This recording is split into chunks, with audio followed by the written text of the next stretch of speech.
Olá, estamos retornando agora para a lição número 6 do nosso estudo de Levítico, Números e Deuteronômio, e hoje com o tema Deus estabelece critérios para adoração, onde nós vamos estudar os capítulos 13 ao 20 do livro de Levítico.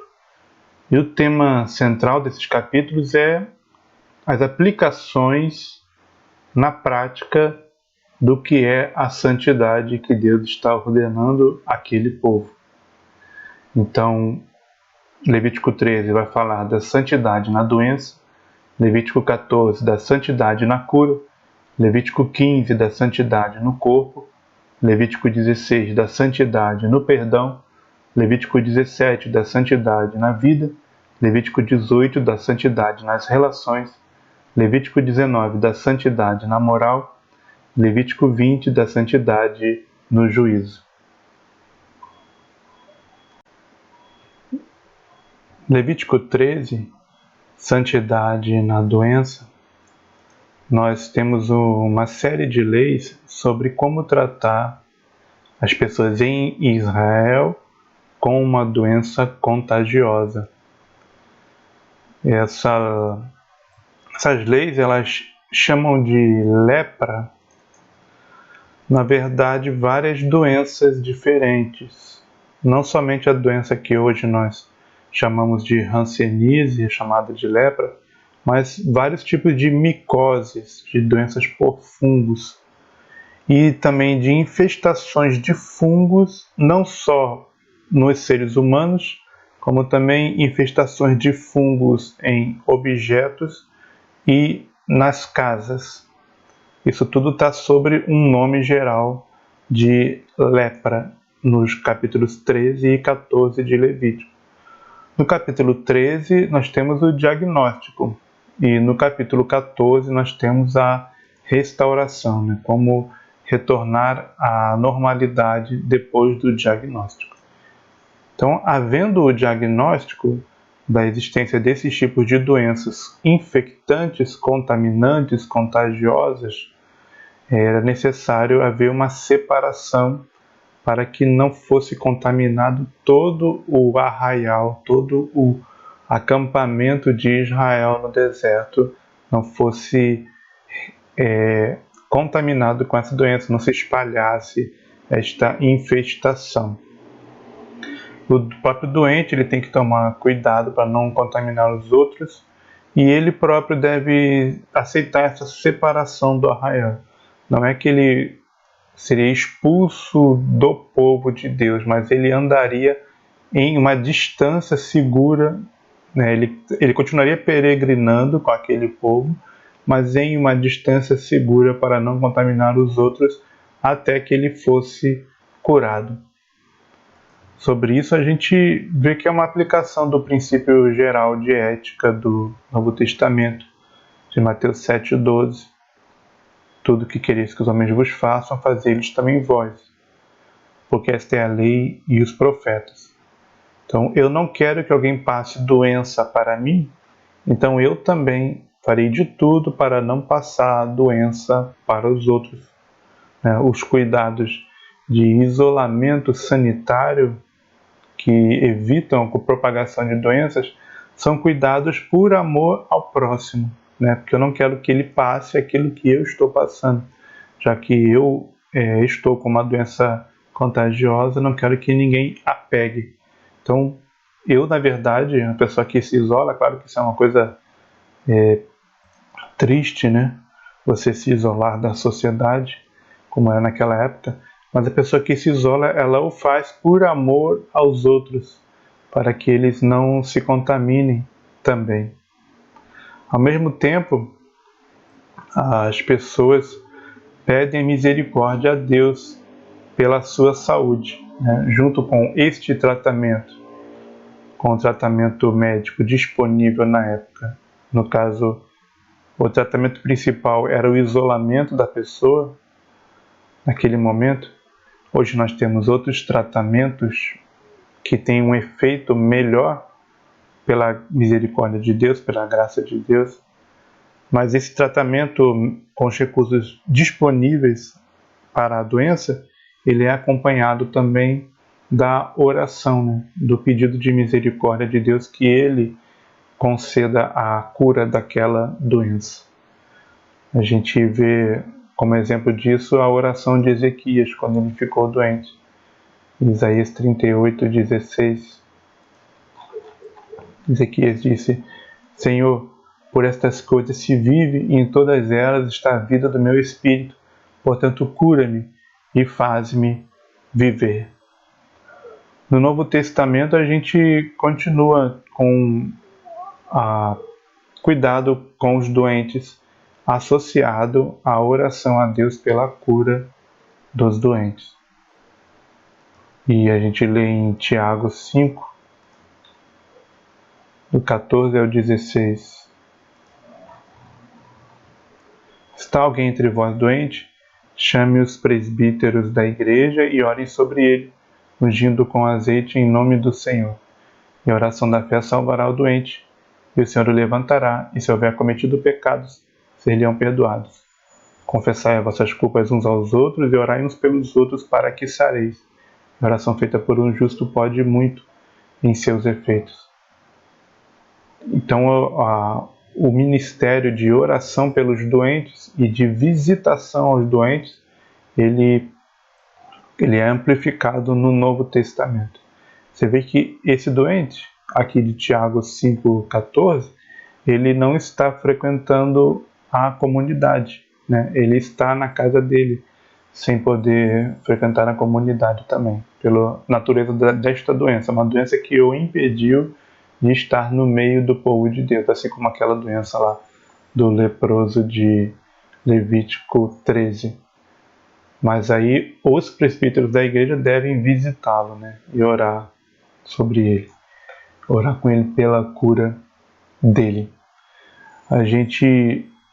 Claro que a gente não deve cair num outro extremo de negar os benefícios da medicina, né, e pedir somente milagre de Deus, e buscar apenas o milagre e não buscar as curas pelos meios que a providência de Deus nos concede nos dias de hoje, que é a consulta com o médico, o tratamento, a cirurgia, o remédio, todas essas coisas, né? Eu lembro, por exemplo, que a humanidade descobre que tem muitas substâncias nas plantas que ajudam a curar as doenças.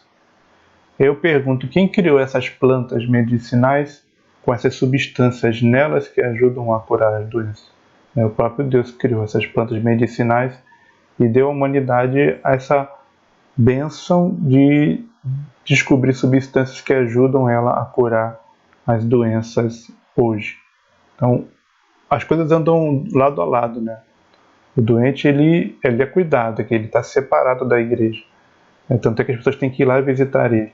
Então, não há uma coisa de você ficar abusando da graça de Deus, ficar abusando do poder de Deus, né? Tentando a Deus, como diz lá em Mateus 4, né? A pessoa está doente, está com uma doença contagiosa e ela continua lá no meio do povo de Deus, porque Deus tem poder para que não aconteça nada, que ninguém pegue doença, né? Isso é tentar a Deus. Isso não é fé, né? Isso é tentar a Deus. Algumas pessoas argumentam contra isso, né? Contra buscar os remédios, contra buscar os médicos, que seria falta de fé.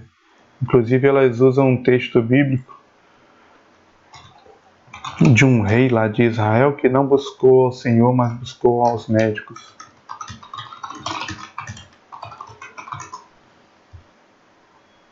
Esse aqui, o rei Asa, na verdade o rei de Judá, né?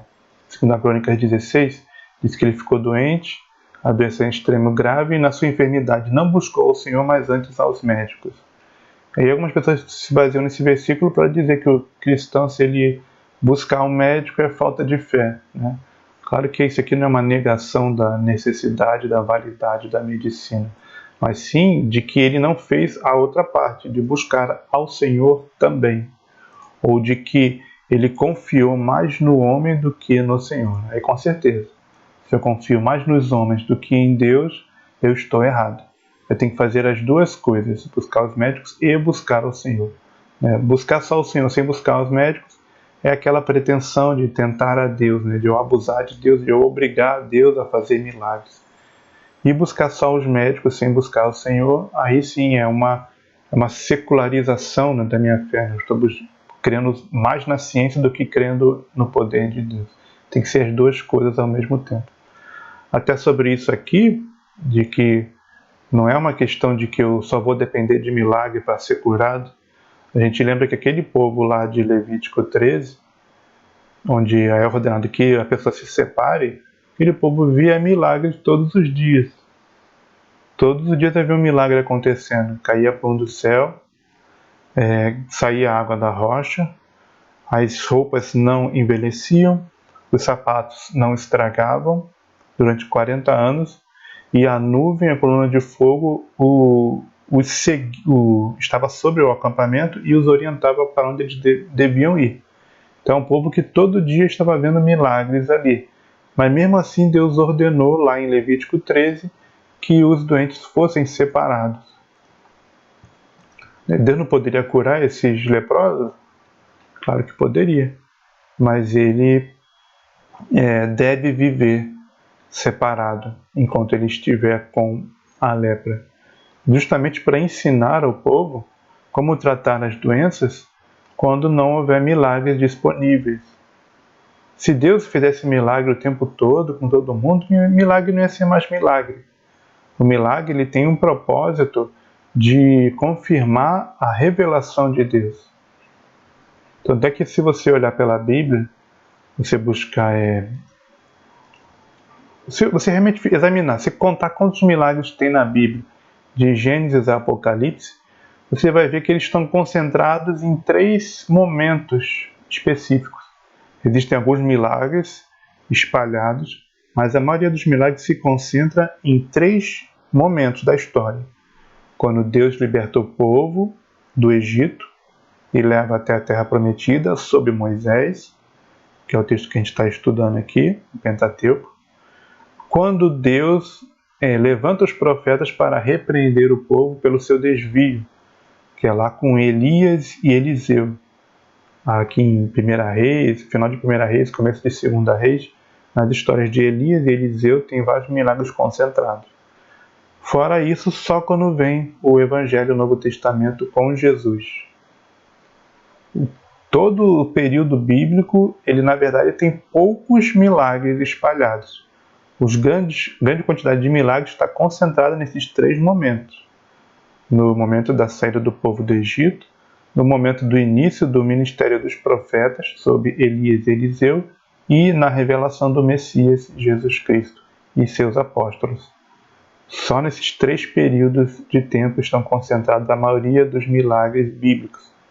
Porque o milagre ele é um sinal de que Deus está se revelando ao povo. E que Deus está dando a sua palavra ao povo. Então, quando ele deu a lei, ele acompanhou essa promulgação da lei por muitos milagres. Quando ele deu os profetas, ele acompanhou essa promulgação, né, do ministério de profético por muitos milagres. E quando ele deu o Messias, ele confirmou que Jesus era o Messias por muitos milagres. Então, para confirmar que é a palavra de Deus, que é uma revelação que vem de Deus, para isso o milagre a acompanha. Aí em Marcos 16, o sentido é esse. Estes sinais seguirão os que crerem. Em meu nome expulsarão os demônios, falarão novas línguas, pegarão nas serpentes, se beberem alguma coisa mortífera, não lhes fará dano algum, e porão as mãos sobre os enfermos e os curarão. Isso aqui são sinais. São sinais da revelação da palavra de Deus pelo Messias que chegou, Jesus Cristo. E tanto ele, Jesus, fez muitos milagres e os seus apóstolos também fizeram muitos milagres para confirmar que aquela revelação vinha de Deus. De fato, no final do Evangelho de Marcos, ele diz que o sentido é esse. Aqui, tendo eles partido, pregaram por todas as partes, cooperando com eles o Senhor e confirmando a palavra com os sinais que se seguiam. Então, os sinais, os eventos sobrenaturais, são para confirmar que aquela palavra que estava sendo revelada era de Deus. Sobre isso também tem um texto que fala exatamente isso, lá num episódio de Elias, que ele ressuscita um garoto, Palavra de Deus, verdade na sua boca. Calma aí.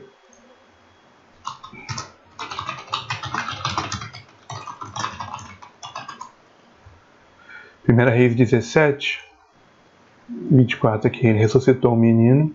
Aí a mulher disse a Elias: nisto conheço agora que tu és homem de Deus, que a palavra de Deus na tua boca é verdade, porque ele tinha ressuscitado o filho dela, né? Elias fez o milagre de ressuscitar o filho. Então o milagre, ele tinha este objetivo de confirmar uma nova revelação de Deus. Agora aqui na inauguração do ministério profético pelos profetas Elias, que veio pelos profetas Elias e Eliseu.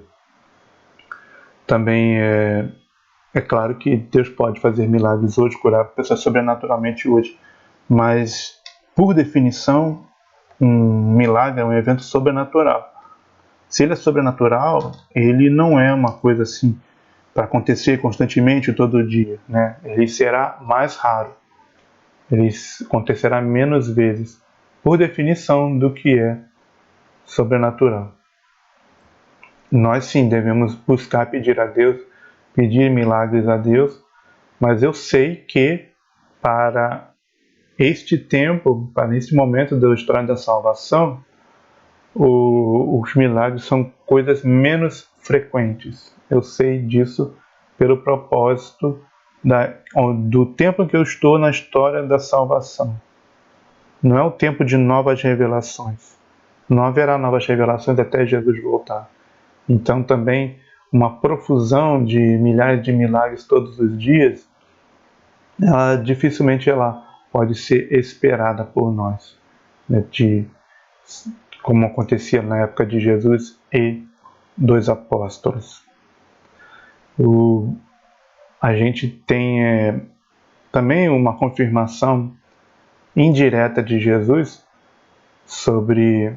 Eu estou falando isso não para a gente não pedir milagres a Deus, mas para a gente não desprezar a medicina, o ministério, o trabalho, né? A bênção de Deus que é existirem médicos, existir medicina, existir remédios, existir tratamento.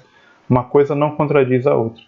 Nós pedimos a Deus que cure os doentes. Se Ele quiser curar de forma natural, curará. Se quiser curar de forma sobrenatural, curará também. Mas eu não pego o sobrenatural e eu imponho para mim como uma obrigação de fé eu esperar apenas curas sobrenaturais de Deus. Como se eu esperasse uma cura natural fosse falta de fé. Até porque nosso Senhor ele confirmou de uma forma indireta a necessidade de médicos no mundo. A validade do trabalho do médico. Quando ele fala assim, os doentes precisam de médicos. Jesus, em Mateus 9,12. Jesus, porém, ouvindo, disse-lhes: não necessitam de médico os sãos, mas sim os doentes. Claro que o assunto aqui era pecado, salvação. Justamente as pessoas mais pecadoras são as que mais precisam de Jesus, que era o médico. Mas ao falar esse ditado, nosso Senhor confirmou de que doentes precisam de médico. Ele confirmou a validade da profissão medicinal, a validade, né, que os dentes podem obter coisas boas dos médicos. Né? Não é para eu entrar numa obrigação de estar vivendo sempre no sobrenatural, de estar sempre pedindo de Deus somente milagres, somente curas sobrenaturais, né? Mas eu não, na verdade eu demonstro mais fé ainda reconhecendo que vem de Deus uma cura providencial, mesmo que seja por meio de médicos.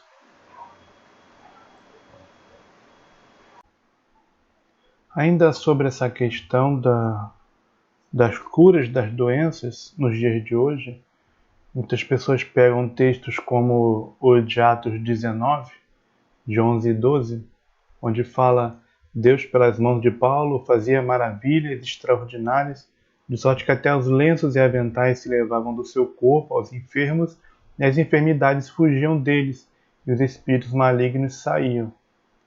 Algumas pessoas pegam esses tipos de textos e dizem que nós deveríamos esperar ou buscar esse mesmo tipo de poder para os cristãos de hoje estarem curando as doenças de forma miraculosa, de uma forma assim cotidiana. Porém, conforme nós já explicamos, isso fazia parte de um contexto de revelação do Novo Testamento, da nova palavra que Deus estava dando. Os sinais acompanhavam a palavra para confirmá-la como vinda de Deus. O Paulo, ele é um apóstolo. Os apóstolos receberam esses tipos de capacidades de uma forma extraordinária e especial de Jesus. A gente lê em Atos 10, sobre os primeiros 12 apóstolos, ele falou que, no versículo 1, deu-lhes poder sobre os espíritos imundos para os expulsarem e para curarem toda a enfermidade e todo o mal. Então, foi um poder específico que Jesus deu a pessoas específicas. Isso não depende apenas de eles estarem cheios do Espírito Santo, como se todo mundo que for cheio do Espírito Santo vai estar fazendo milagres. Na verdade, não, né? A gente vê que essa pequena quantidade de pessoas com o poder de fazer estes milagres, de curarem todas as enfermidades e até ressuscitarem os mortos, ele continuou sendo uma coisa para muito poucas pessoas que Deus deu, mesmo a igreja cheia do Espírito Santo. Em Atos capítulo 5, a gente lê no versículo 12, muitos sinais e prodígios eram feitos entre o povo pelas mãos dos apóstolos. Certo? Se fazia muitos sinais e prodígios, mas eram pelas mãos dos apóstolos. E aqui em Atos 5 nós já temos um grande número de pessoas, né? A gente já tem os 3.000 pessoas que se converteram no dia de Pentecostes. Aqui no versículo 2:41, ali se converteram 3.000 pessoas, e depois que ele cura o paralítico do templo, se convertem mais 5.000 pessoas. Muitos, Atos 4:4, muitos que ouviram da palavra creram, chegou o número desses homens a quase 5.000. Então já tinha 120, depois foi para 3.000, mais 3.000, né? No dia de Pentecostes, e depois da cura do paralítico, mais 5.000. E a gente vê aqui até no final do capítulo 4 que todos foram cheios do Espírito Santo. Eu vi mais um episódio ali que Deus encheu toda a igreja do Espírito Santo. Todos os 8.120 membros da igreja daquela época. Aqui, Atos 4:31.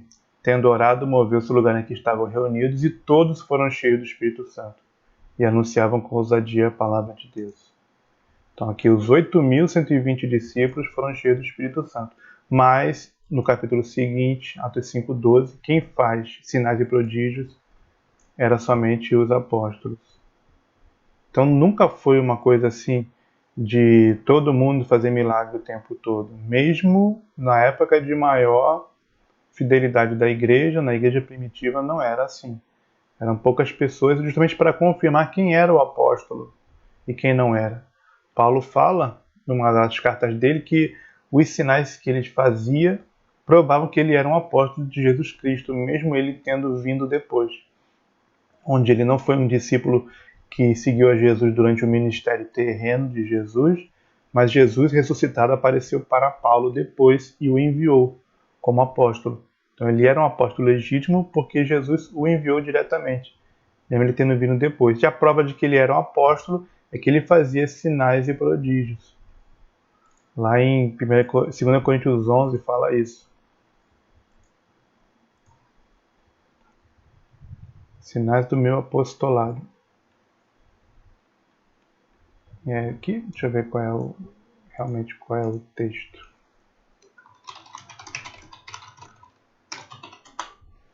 É 12. Sinais do meu apostolado foram manifestos entre vós com toda a paciência, por sinais, prodígios e maravilhas. E mesmo ele, sendo um apóstolo, ele tendo recebido poder para curar doenças, ele não podia curar todas as doenças o tempo todo. A gente lê em 2 Timóteo 4,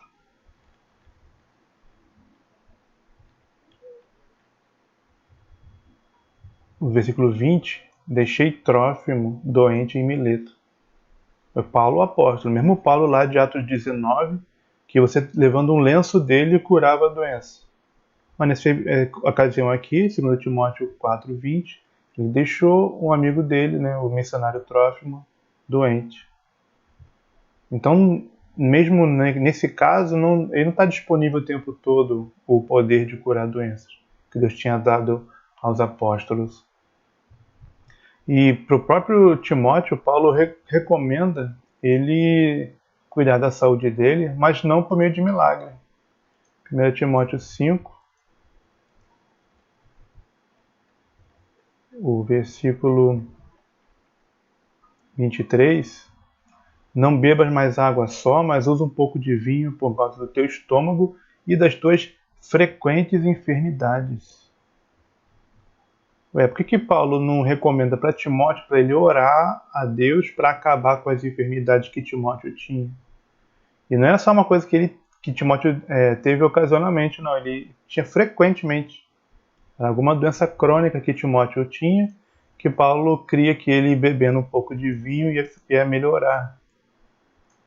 Mas onde está aqui a doutrina da saúde perfeita como devida à fé? Né? Se eu tiver fé, eu não vou ter doença nenhuma. O Timóteo tinha frequentes enfermidades. 1 Timóteo 5, 23. E não vamos dizer que é falta de fé de Timóteo, né?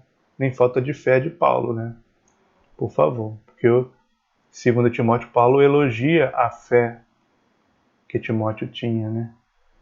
Trazendo à memória, 2 Timóteo 1, 5, trazendo à memória a fé não fingida que em ti há. Então não vai dizer que é falta de fé em Timóteo. Levítico 14, nós vamos ler sobre a lei da purificação do leproso. E o tema que a gente está puxando é santidade na cura. Né? Aquela pessoa que foi afastada em Levítico 13, afastada do convívio do arraial, ela, quando fosse curada, seria reintegrada à sociedade. A israelita poderia voltar a conviver com as pessoas, estar no meio de todos, e inclusive estar presente ao tabernáculo, novamente. Então é a lei para ele no dia da sua purificação. E aqui ele faria um sacrifício, ele levaria como oferta 2 pombas, uma para ser sacrificada e outra para ser solta. O sacrifício simbolizava a purificação e a solta simbolizava a liberdade. Ele ia novamente livre como aquela pomba que ele iria soltar ali junto com o sacerdote, é a liberdade que ele recebeu novamente de Deus pela cura da sua doença.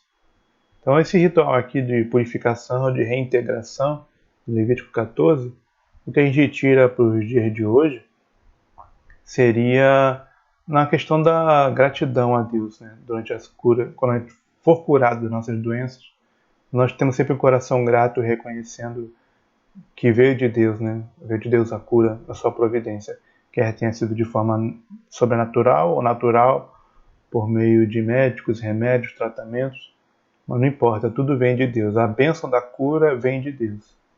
Nós devemos ser agradecidos quando ela vier, não ser como aqueles 9 leprosos que não agradeceram a Jesus, né? Passagem conhecida de Lucas 17, 12.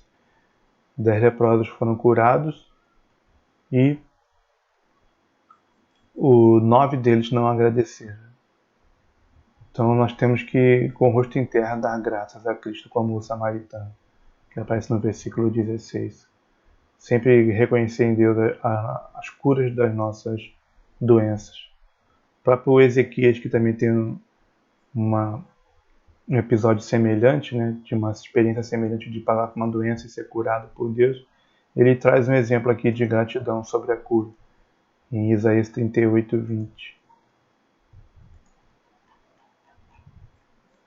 O Senhor veio salvar-me, por isso tangendo em meus instrumentos, nós o louvaremos todos os dias da nossa vida, na casa do Senhor. A gente possa ter esse coração grato aqui, quando Deus curar as nossas doenças. Então nós vimos no Levítico 13, santidade na doença, Levítico 14, santidade na cura, Levítico 15, santidade no corpo. Veremos agora. Levítico 15 é uma lista de regras para higiene do corpo, onde quaisquer tipos de fluxos, sejam naturais ou devidos a alguma doença, eles têm o seu período de separação e têm a sua necessidade de limpeza com água. Sobre a aplicação desse tipo de texto, esse tipo de regras aqui, nós já falamos na aula passada, onde Deus está comunicando àquele povo que a higiene, que a limpeza também são virtudes morais que ele ordena ao seu povo. Santidade não é só não roubar, não matar, não adulterar. Santidade também é cuidar do próprio corpo e da própria saúde. A gente tem isso confirmado também no Novo Testamento em textos como 2 Coríntios 7:21, 7:1, quer dizer. Ora, amados, pois que temos tais promessas, purifiquemo-nos de toda imundícia da carne e do espírito, aperfeiçoando a santificação no temor de Deus. Então, imundícia da carne, nós podemos incluir também as questões do cuidado com o próprio corpo, que Deus ordena que nós tenhamos. Lá em Levítico 15, no versículo 31, ele avisa que há de disciplinar aqueles que não tiverem os cuidados higiênicos aqui referidos neste capítulo. No versículo 31, ele fala: assim separareis os filhos de Israel das suas imundícias, para que não morram nas suas imundícias, contaminando o meu tabernáculo que está no meio deles. Ou seja, havia uma promessa de que Deus daria um castigo, Deus executaria uma disciplina para aqueles que não fizessem essas regras de higiene. E interessante é o seguinte, que você, particularmente, você pode quebrar essas regras e as outras pessoas não saberem, né? Porque isso é uma coisa particular do seu corpo. Só que Deus, né, estaria vendo e estaria castigando em público aqueles que desobedecessem estas regras. Isso nos comunica sobre a questão dos pecados ocultos, da rebeldia oculta, da desobediência que nós fazemos em secreto, que ninguém está sabendo, né, mas Deus está sabendo. E Deus, por ser onisciente, ele há de trazer então uma disciplina para os que pecam em oculto, mesmo que aos olhos dos homens eles parecem ser bons e santos, né, como os fariseus eram da época de Jesus, né? Mateus 23, versículo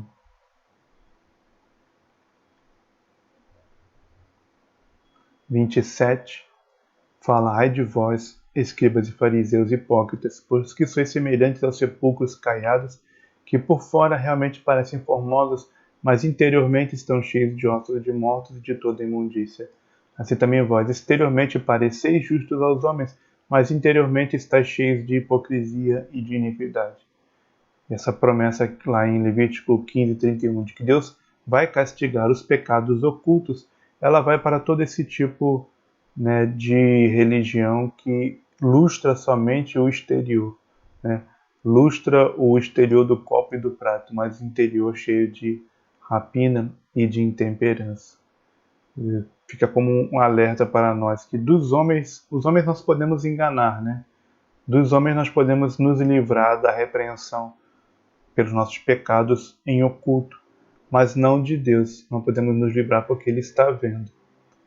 Lá em Apocalipse 2, fala de uma promessa de disciplina da mesma forma. Em Apocalipse 2, a partir do versículo 20, fala: mas algumas poucas coisas tenho contra ti, que deixas Jezabel, a mulher que se diz profetiza, ensinar e enganar os meus servos para que forniquem e comam dos sacrifícios da idolatria. E dei-lhe tempo para que se arrependesse da sua fornicação, e não se arrependeu. Eis que a porei numa cama, e sobre os que adulteram com ela virá grande tribulação, se não se arrependerem de suas obras. E ferirei de morte seus filhos, e todas as igrejas saberão que eu sou aquele que sonda os rins e os corações, e darei a cada um de vós segundo as suas obras. Então, mesmo que essa mulher aqui, Jezabel, na igreja de Tiatira, ela em público tivesse um ministério admirado pelos outros, a ponto dela se dizer profetisa, e ela ser seguida naquilo que ela ensinava, em oculto ela tinha práticas de adultério com alguns dos membros daquela igreja. E Deus tinha dado tempo para ela se arrepender da sua fornicação, né, das suas práticas de imoralidade sexual, e não se arrependeu. Então, esse pecado oculto aqui, para Deus não estava oculto. E quando ele castigasse publicamente essa mulher e as pessoas que estavam adulterando com ela,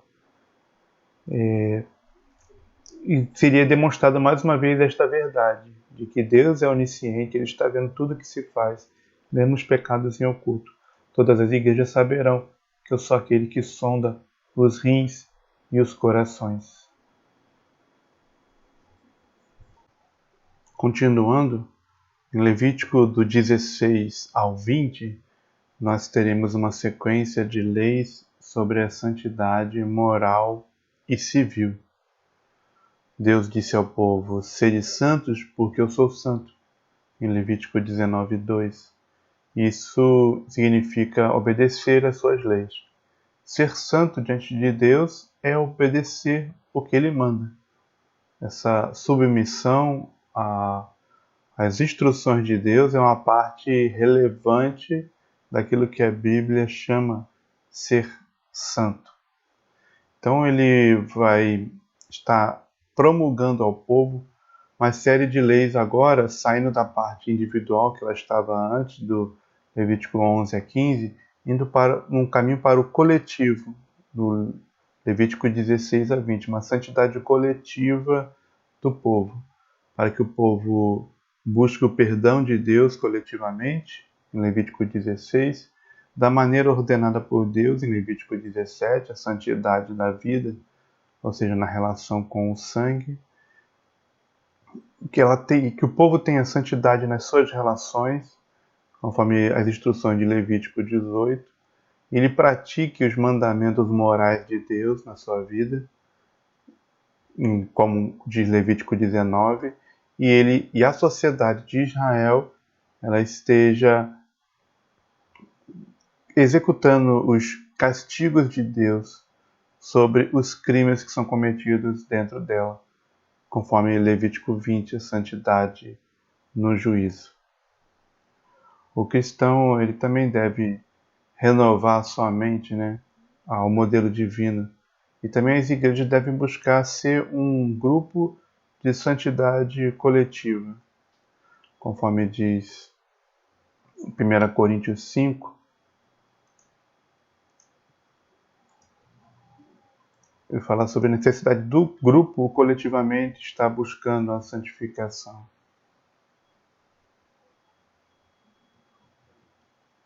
No versículo 6, não é boa a vossa jactância, não sabeis que um pouco de fermento faz levedar toda a massa? Alimpai-vos, pois, do fermento velho, para que sejais uma nova massa, assim como estáis sem fermento. Porque Cristo, nossa Páscoa, foi sacrificado por nós. Por isso façamos a festa, não com o fermento velho, nem com o fermento da maldade e da malícia, mas com os ázimos da sinceridade e da verdade. É um texto aqui do Novo Testamento que fala sobre santidade coletiva da igreja. A igreja toda, a igreja local, seja uma nova massa sem fermento, né? Ou seja, assim como o símbolo lá da Páscoa de estar tirando o fermento das casas, esse símbolo seja aplicado no sentido de tirar o pecado da igreja, de estar se limpando do pecado coletivamente. Nós podemos, nessa sessão de Levítico, estar discernindo entre leis morais e leis civis. Principalmente aqui, quando a gente for ver Levítico 18 e 19, comparado com Levítico 20.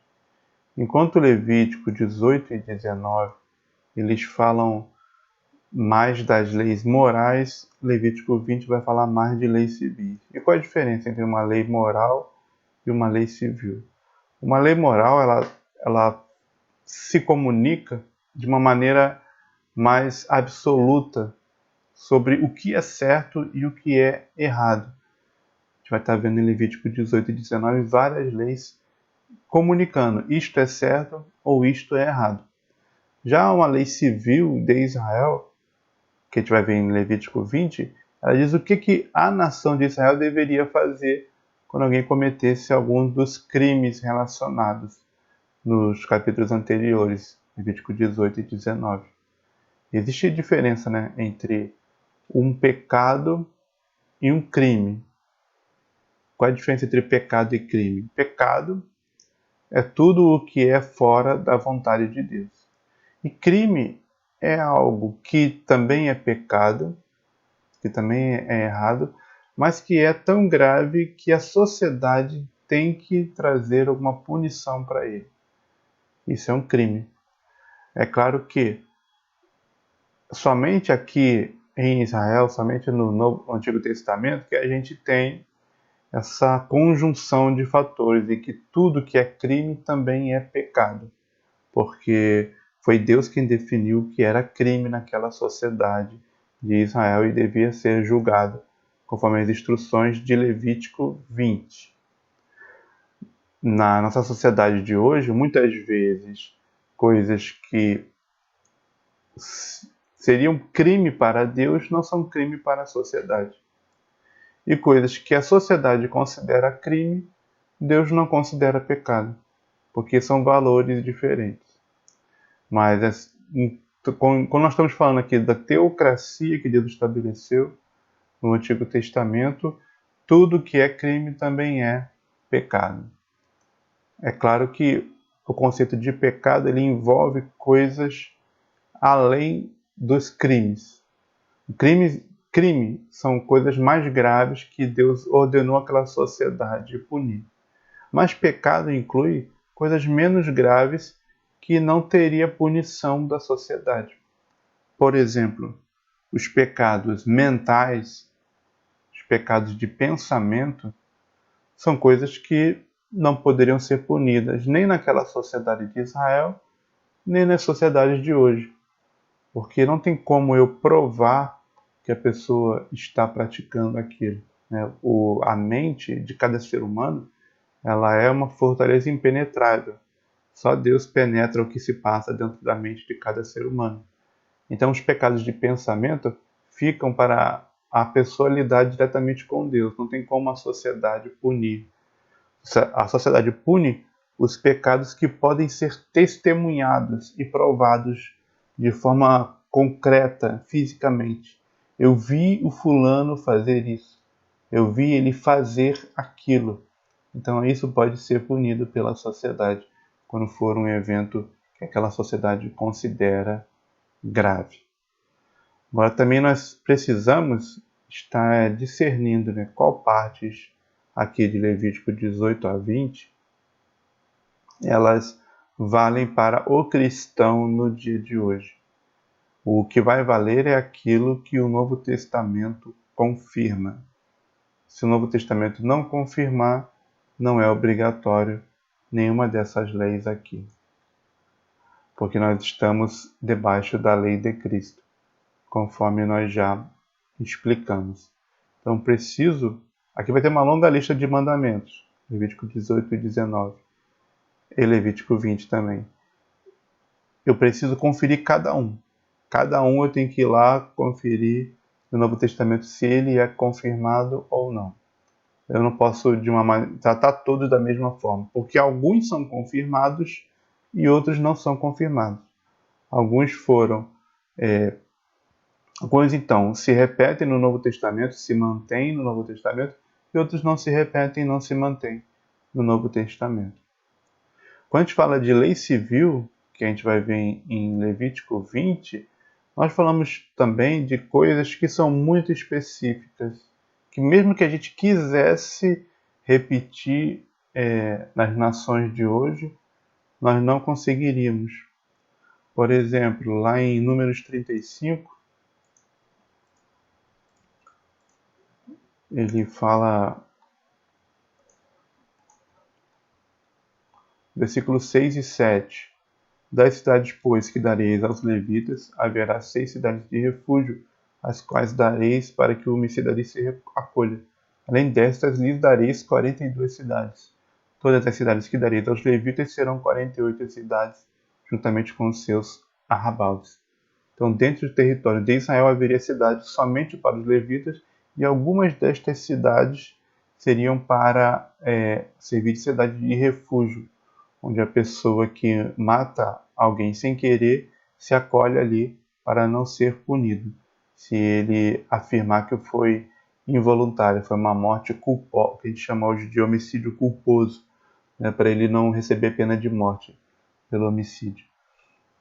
Agora, esse número aqui, 42 cidades para os levitas, é impossível, né, a gente pegar isso aqui, mesmo que eu queira fazer uma sociedade igualzinha de Israel, não vou poder repetir essa instrução aqui de Números 35, 6 a 7, 42 cidades, porque isso variaria de acordo com o tamanho da nação, se eu fosse criar cidades para o clero naquela nação. E também a quantidade de cidades de refúgio também variaria de acordo com o tamanho do país, tamanho do território, tamanho da população. Então, quando fala de uma lei civil, que são as que a gente vai ver em Levítico 20, são leis que regulam detalhadamente como funcionaria aquela sociedade. Esse tipo de lei a gente não pode, nem se tentasse, nós não conseguiríamos repetir literalmente nas sociedades de hoje. A gente, no Novo Testamento, na verdade, em termos de instruções para como se organizar uma sociedade, ele fala bem pouco, ele fala de uma forma muito geral. Ele fala de que tem que existir um governante, esse governante tem que ser sustentado por impostos, e em tudo que ele faz legítimo e justo, o cristão, por bom testemunho, deve se submeter. Né? Por exemplo, 1 Timóteo 2,2, falando aí sobre como o cristão deve viver no meio das nações dos gentios. Ele deve orar pelos governantes, por todos que estão em iminência, para que tenhamos, por aquilo que o governo deles promove, uma vida quieta e sossegada em toda piedade e honestidade. Então, o Novo Testamento ele não dá detalhamento de como devem funcionar as nações. Ele fala de forma geral para nós intercedermos pelos governantes para que eles promovam o bem do seu povo. Eles promovam para o seu povo uma vida quieta e sossegada em toda piedade e honestidade. A gente não tem nem como encaixar uma uniformização das instruções de como funciona uma nação no Novo Testamento, porque ao invés de ser chamada a igreja no Novo Testamento para criar uma nação específica, ela é chamada para pregar o evangelho a todas as nações. Conforme a gente lê em Apocalipse 7, o resultado do ministério da igreja na pregação do evangelho será a salvação de uma grande multidão que ninguém pode contar, de todas as nações, tribos, e povos e línguas. Apocalipse 7, 9. Esse texto belíssimo de Apocalipse ele nos informa que não há uniformidade no Novo Testamento. No Velho Testamento, eu ia criar uma nação totalmente regulada por Deus, para ela ser, em todos os detalhes, funcionar da maneira como Deus quer, inclusive na sua organização política, sua organização geográfica, sua organização social, as instituições, os cargos, tudo aquilo foi determinado detalhadamente por Deus no Antigo Testamento para a nação de Israel. Mas quando chega aqui, o final do Novo Testamento, mostrando aqui o fruto da salvação, a colheita de uma grande multidão que ninguém pode contar, a diversidade permanece. O Evangelho chegou em todas as nações e elas continuam podendo ser distinguidas. Nações diferentes, tribos diferentes, povos diferentes, línguas diferentes. O Evangelho ele é um chamado para a salvação, relacionando mais com os indivíduos. E os indivíduos permanecem mantendo a sua diferenciação cultural em todas as nações que eles forem salvos. Então, a gente pensar que todas as nações de todos os tempos, qual é o tamanho da variedade de sistemas políticos, de sistemas econômicos, de sistemas sociais, de organizações sociais que a gente vai ter aqui de pessoas salvas. Todas as nações de todos os tempos, todas as tribos de todos os tempos. Uma grande multidão que ninguém pode contar será salva deles. E aqui tem todo tipo. Não foi a organização social que uniformizou aquele povo para ele ser salvo. Ele foi salvo independente da sua organização social, independente do sistema político da sua nação, independente do sistema econômico da sua nação, independente da estrutura social da sua nação. Elas vão manter esta diversidade. O Evangelho ele se espalha pelo mundo todo e mantém a riqueza, as diferenças culturais entre os povos.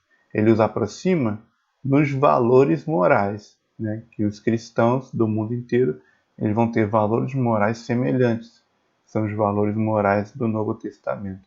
Mas a organização social de onde eles vieram, todas as nações de todos os tempos, infinita. É infinita a variedade. E aqui nesse versículo de Apocalipse 7:9, inclusive, ele acaba com as pretensões de criar um sistema econômico, um sistema político mais santo que os outros, mais agradável a Deus que os outros. Isso era coisa do Velho Testamento, da organização social específica do Velho Testamento. Eu não posso pegar um sistema político hoje dos gentios no cristianismo e dizer que ele é superior aos outros sistemas políticos, ou que agrada a Deus a mais do que os outros sistemas políticos ou sistemas econômicos. Porque o foco não é esse.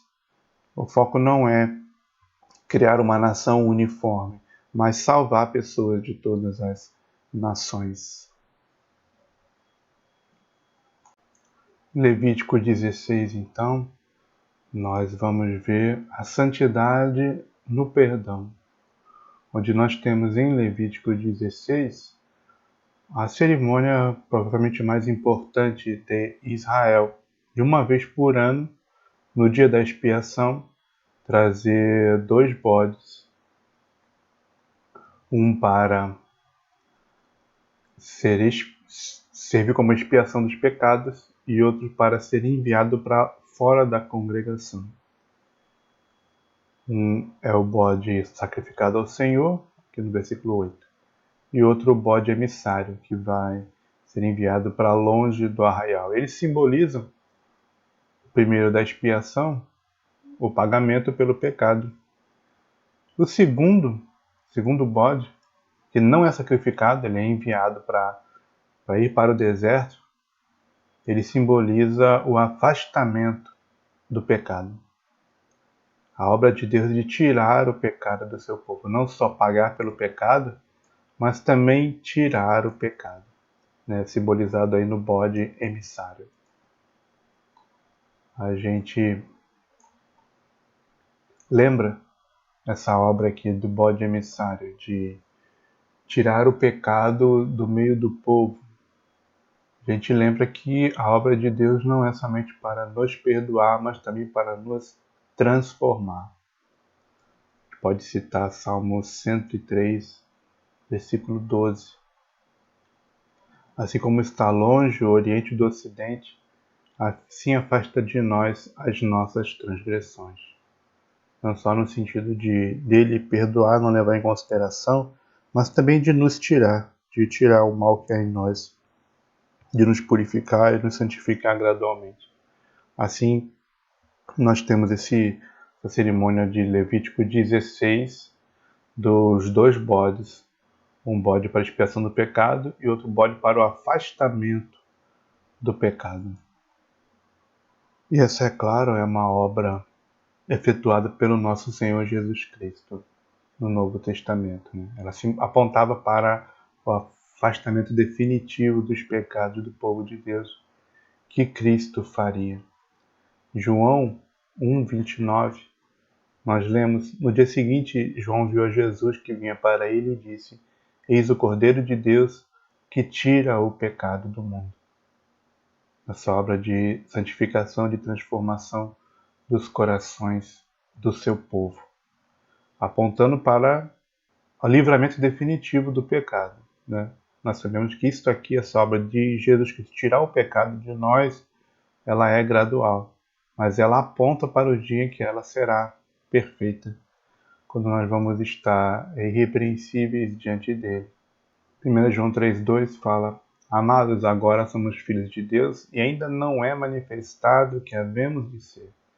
Mas sabemos que quando ele se manifestar, Jesus Cristo, seremos semelhantes a eles, porque assim como ele é, o veremos.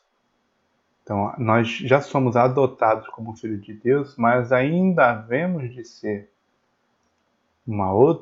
outro tipo de ser, um outro tipo de pessoa totalmente sem pecado. Ainda não é manifestado nesse momento, mas será manifestado quando nós teremos uma natureza semelhante à natureza de Cristo. Quando ele se manifestar, seremos semelhantes a ele. Sem pecado. Um dia seremos sem pecado como ele é. Essa obra de ele começar a tirar os pecados, um dia ela terá terminado. Nós não teremos nenhum pecado diante dele.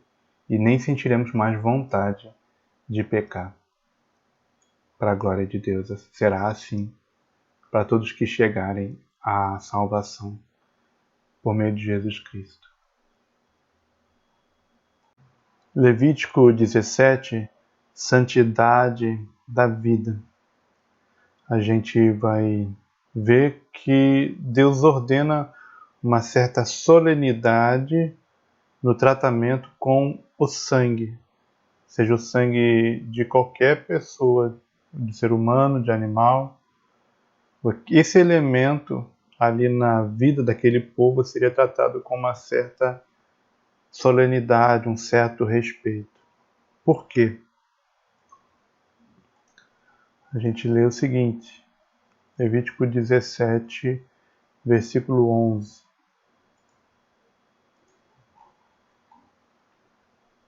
Porque a vida da carne está no sangue, pelo que vou-lo tenho dado sobre o altar, para fazer expiação pelas vossas almas, porquanto é o sangue que fará expiação pela alma.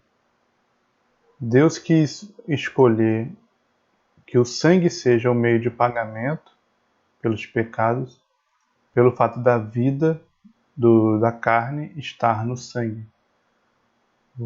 Dele ser o elemento, um elemento vital para a manutenção da vida em todo o corpo, seja de homem ou seja de animais.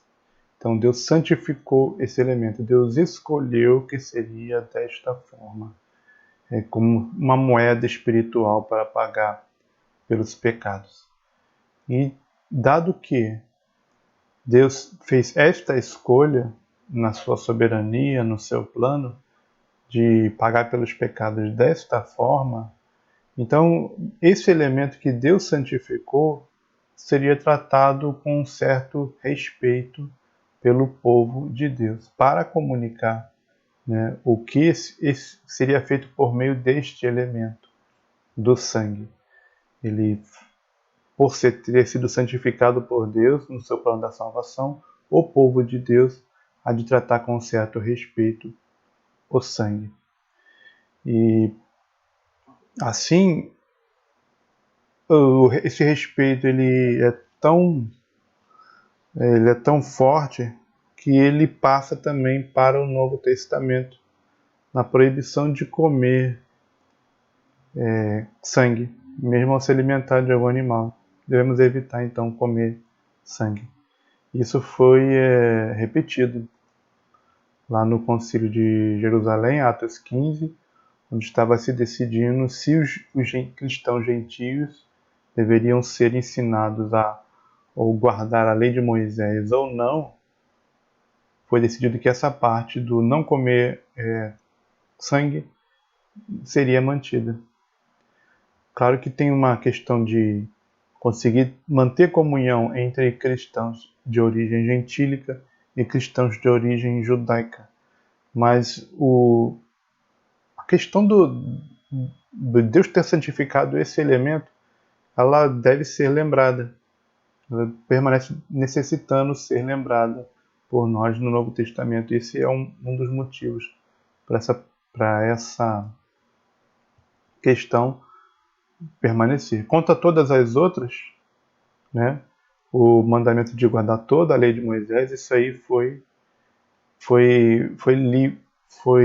revogado, foi cancelado pelos apóstolos, uma necessidade de que o cristão gentil guardasse toda a lei de Moisés.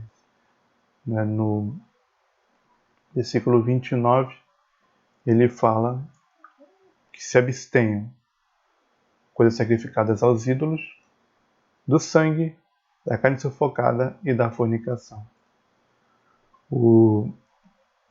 A reclamação era que alguns judeus tinham entrado para o meio dos gentios, os judeus cristãos, dizendo que os gentios também tinham que guardar toda a lei de Moisés.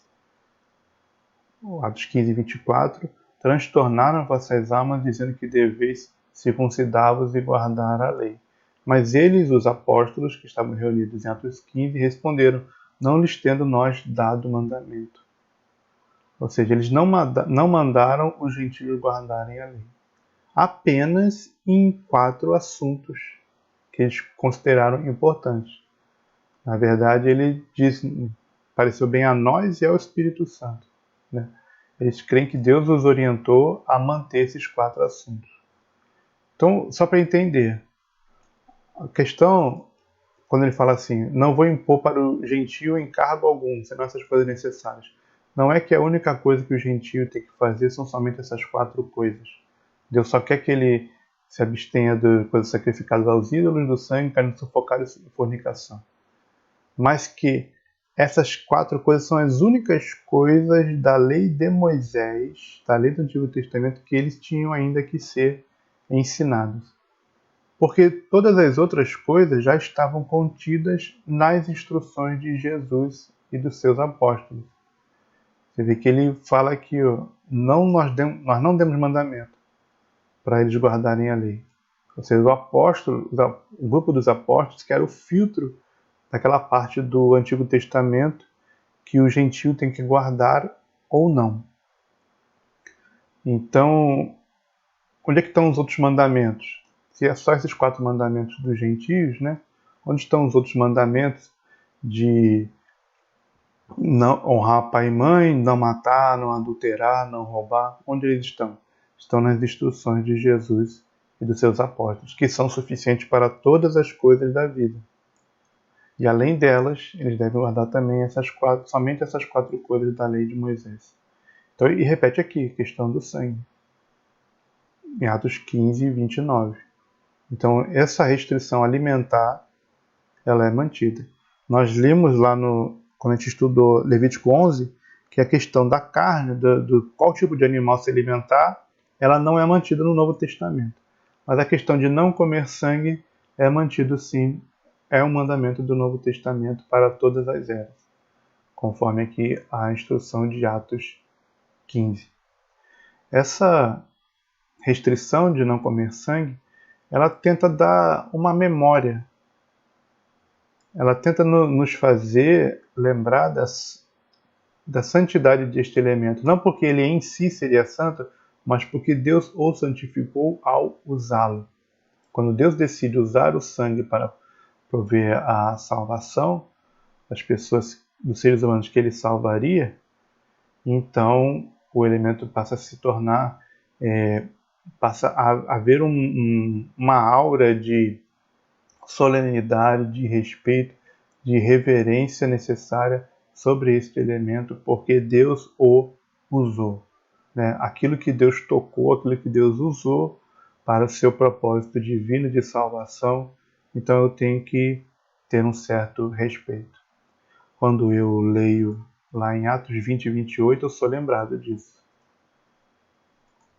Atos 20 e 28 diz: olhai, pois, por vós e por todo o rebanho, sobre que o Espírito Santo vos constituiu bispos, para apacentares a igreja de Deus, que ele resgatou com seu próprio sangue. A igreja de Deus foi resgatada pelo sangue de Deus. Então, é nesse sentido aqui que eu respeito o elemento sangue, né? Porque ele foi o elemento que me salvou. Quando Deus se fez homem e derramou o seu santo e precioso sangue para me resgatar e me tornar sua igreja. Levítico 18. Santidade nas relações. A gente lê a partir de agora, Levítico 18 e 19, as leis morais, né? São declarações de Deus sobre aquilo que é certo e sobre o que é errado. Sempre lembraremos que a gente precisa conferir no Novo Testamento quais são repetidas, mantidas, confirmadas e quais não são confirmadas no Novo Testamento. Especificamente, Levítico 18, ele vai citar sobre as abominações. Todas estas abominações fizeram os homens desta terra, que nela estavam antes de vós, e a terra foi contaminada. Essa palavra aqui, abominação, ele faz uma graduação entre os pecados. São alguns tipos de pecados que, aos olhos de Deus, são piores. Sim, existe graduação de pecado, né? A própria, se a gente reparar nesta lei de Deus sobre castigos diferentes para crimes diferentes, com isso ele está comunicando que alguns são mais graves do que outros. No nosso meio evangélico, existe um ditado chamado "não existe pecadinho nem pecadão". Esse ditado ele tem que ser avaliado em qual sentido que está sendo usado ele. Né? Se for no sentido de que o menor dos pecados ainda nos condena aos olhos de Deus, pode ser um pequeno pecado, um menor pecado, ele ainda assim é suficiente para me condenar, aí esse ditado está certo. Realmente, para me condenar não existe pecadinho nem pecadão. Eu sou condenado, sou um perdido. Agora, se for no sentido de que não existe pecados mais graves do que outros, esse ditado ele está equivocado. No Velho Testamento se faz distinção entre alguns pecados mais graves e menos graves. Por exemplo, esses de Levítico 18, que são chamados de abominações. E com essa palavra ele está dizendo que é mais grave do que o normal. E lá no Novo Testamento também faz distinção entre pecados menos graves e pecados mais graves. Lá em 1 Coríntios 5, Paulo trata de um rapaz dentro daquela igreja que estava dormindo com a sua madrasta. E sobre isso Paulo está reclamando para a igreja de Corinto que eles não fizeram nada. Ele diz que esse rapaz deveria ser excluído para ser induzido ao arrependimento deste pecado. Né? Tirai dentre vós esse iníquo, em 1 Coríntios 5:13. E esse tratamento aqui, o tratamento radical, né, que a gente chama cirúrgico de disciplina, é porque esse pecado ele é um pouquinho mais grave. Enquanto que o mesmo Paulo, quando fala de pecados pequenos, ele manda a gente perdoar automaticamente. Aqui, Efésios 4, por exemplo, Efésios 4:2. com toda a humildade e mansidão, com longanimidade, suportando-vos uns aos outros. Então tem pecados pequenininhos, né, menos graves, que eu só suporto, só o meu amor já cobre. Agora, aquele pecado lá de 1 Coríntios 5, ele não podia ser suportado em amor, ele tinha que ter uma reação de veemente discordância da igreja, comunicando que ela era totalmente contra aquela prática daquele jovem que estava dormindo com a madrasta. Só para nós pontuarmos que no Novo Testamento tem sim hierarquia de pecados, pecados mais graves e menos graves. O próprio nosso Senhor Jesus fala sobre isso. Quando Pilatos diz, eu tenho o poder de te livrar, né? Por que você não me responde? E Jesus diz, nenhum poder teria sobre mim se não te fosse dado do alto. Está aqui no versículo 11. Mas aquele que me entregou a ti, maior pecado tem. Então Jesus está dizendo que existem pecados maiores do que outros. Do que o pecado daqueles judeus que entregaram a Jesus com falsas acusações para ser condenado pelo Império Romano, era maior do que o pecado de Pilatos, que estava ali o julgando, né, porque estava considerando as falsas acusações que fizeram sobre Jesus para ele. Os judeus tinham maior pecado do que Pilatos. Então existem pecados mais graves e menos graves. No Levítico 18, então, nós vamos estar vendo Deus explicando aqui no versículo 26 a 28, que todas estas abominações fizeram os homens desta terra, que nela estavam antes de nós, e a terra foi contaminada. Então aqui está uma revelação do motivo de Deus ter ordenado Israel estar removendo aqueles povos, né, os cananeus, perizeus, amorreus. Deus ordena que o exército de Israel chegue ali realmente destruindo todas as cidades e destruindo aqueles povos, porque eles irritaram a Deus a tal ponto que a terra estava vomitando eles, né? Eles afrontaram a criação de Deus e o propósito de Deus de tal forma que estava havendo um desgosto completo. A própria criação de Deus tinha desgosto deles, né, pelo que eles estavam fazendo.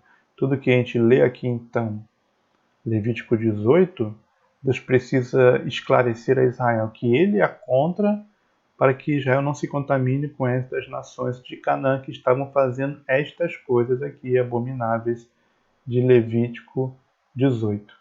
Elas são os motivos pelo qual Deus estava expulsando aquelas nações cananeias.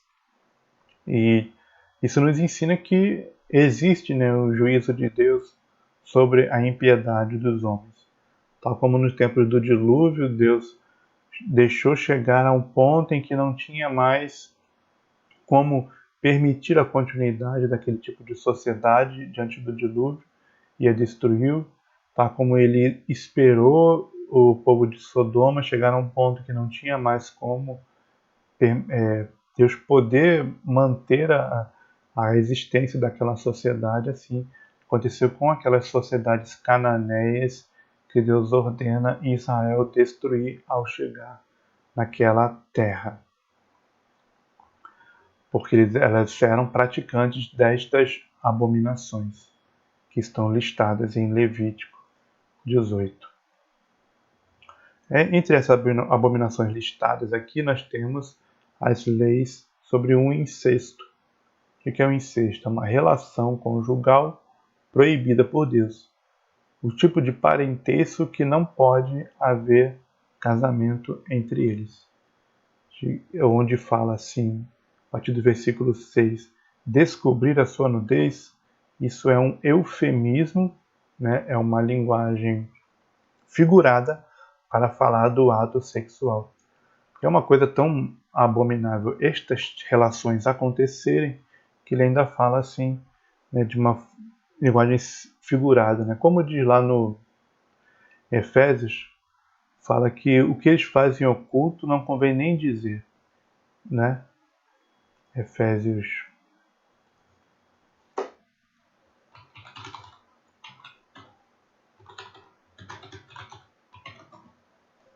Efésios 5,12 fala que eles fazem oculto, até dizê-lo é torpe. Então, por isso, porque dizer é torpe, a gente tem essa linguagem aqui em Levítico 18, que ao invés de falar do ato sexual, ele fala descobrir a nudez, como um eufemismo, como uma figura desses atos que para Deus, nestas relações alistadas aqui em Levítico 18, são abomináveis.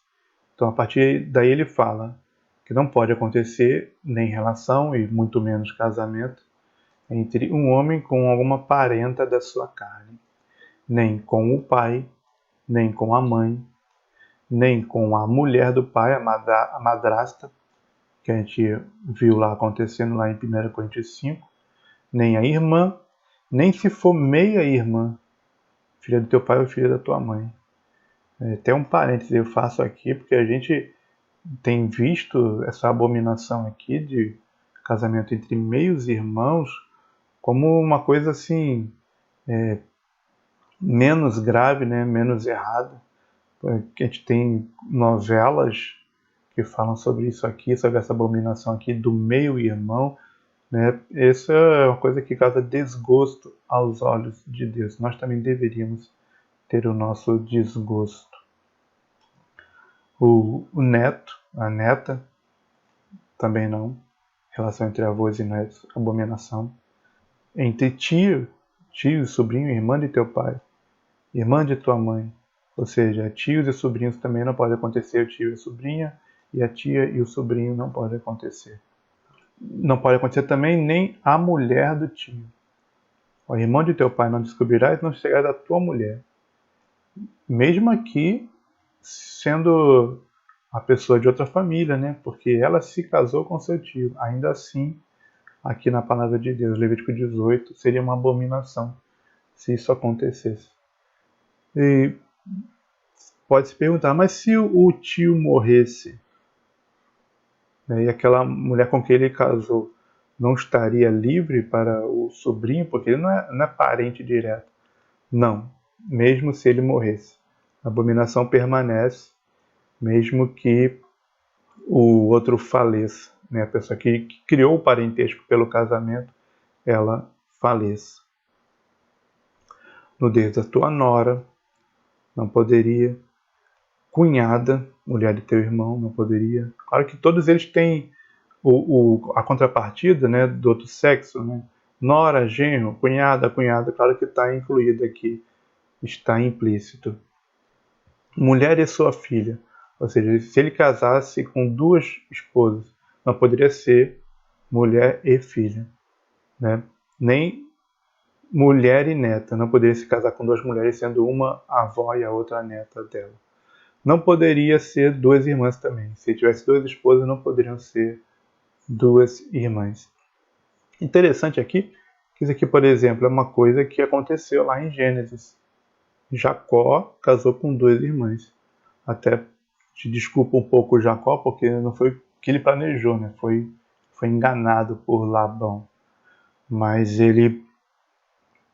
a gente vê no livro de Gênesis acontecendo algumas dessas coisas aqui, até algumas dessas abominações listadas em Levítico 18, mesmo entre o povo de Deus, né? Antes da lei ser revelada, você vê o descontrole, você vê um certo desregramento. Deus precisa revelar a lei dele para que as coisas sejam acertadas. Então, o livro de Gênesis tem vários eventos que você mostra eles descumprindo as leis que foram reveladas depois sobre Moisés.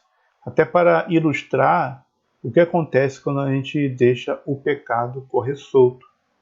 Se eu deixar a humanidade sem rédeas, se eu deixar a humanidade sem lei, vai ser isso aqui. Ele vai usar a criatividade dela, a humanidade vai usar a sua criatividade para criar abominações aos olhos de Deus. Continuando no versículo 10. A proibição da relação durante a menstruação, não pode. E a relação com uma mulher que é casada, a mulher do teu próximo. Também não pode, claro que o contrário também. A mulher se relacionar com um homem que não é esposo dela também não pode. Abominação de sacrificar os filhos, passar pelo fogo a Moloque. Abominação do relação homossexual. Homem não te deitarás como se fosse mulher. Abominação é também incluída aqui na lista das abominações. A abominação da zoofilia. É um ser humano com um animal. Versículo 24. Com nenhuma destas coisas vos contamineis, porque com todas estas coisas se contaminaram as nações que eu expulso diante de vós. Sobre essas leis, então, de abominação, todas elas, a maioria delas aqui, Levítico 18, se referindo à imoralidade sexual, eu preciso me perguntar, elas são confirmadas no Novo Testamento? São. Mas aonde elas estão confirmadas? Elas estão naquele texto lá de Atos 15. Elas estão implícitas aqui. Atos 15, 29, ele falou da lei de Moisés que eles tinham que aprender, somente essas 4 coisas. Coisas sacrificadas aos ídolos, se abster do sangue, se abster da carne sufocada e se abster da fornicação. Essa palavra fornicação, no grego porneia, se refere à imoralidade sexual em geral. Todo tipo de imoralidade está incluído aqui. Tudo que for imoral no assunto da sexualidade está incluído aqui em fornicação, que no grego é porneia. Então, naquele concílio de Atos 15, ele diz que os gentios que creem em Jesus Cristo devem ser ensinados da lei de Moisés o que ela proíbe sobre fornicação, para que eles não pratiquem.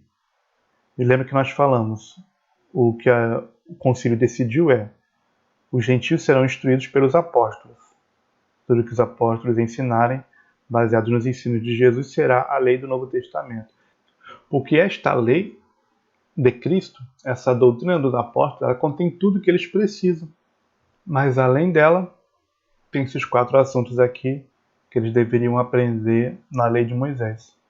E quando fala de fornicação e imoralidade sexual, nós temos em vista especificamente textos da lei de Moisés, como esse texto que nós estamos estudando, de Levítico 18.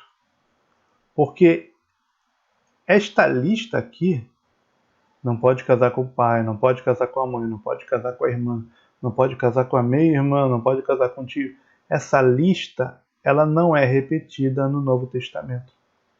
Então é conveniente nós sermos ensinados pela lei de Moisés naquilo que ela fala sobre o que é imoralidade sexual ou não. E esse tipo de ensino está incluído quando fala em Atos 15 e 29, que eles têm que aprender sobre o que é a fornicação que Deus reprova. A gente, então, tem como válido, permanentemente, essa lista aqui de Levítico 18 e quaisquer outros textos da lei de Moisés que falem sobre o que é imoralidade sexual, que está lá na palavra porneia de Atos 15, 29. Está incluído, está implícito dentro daquela palavra.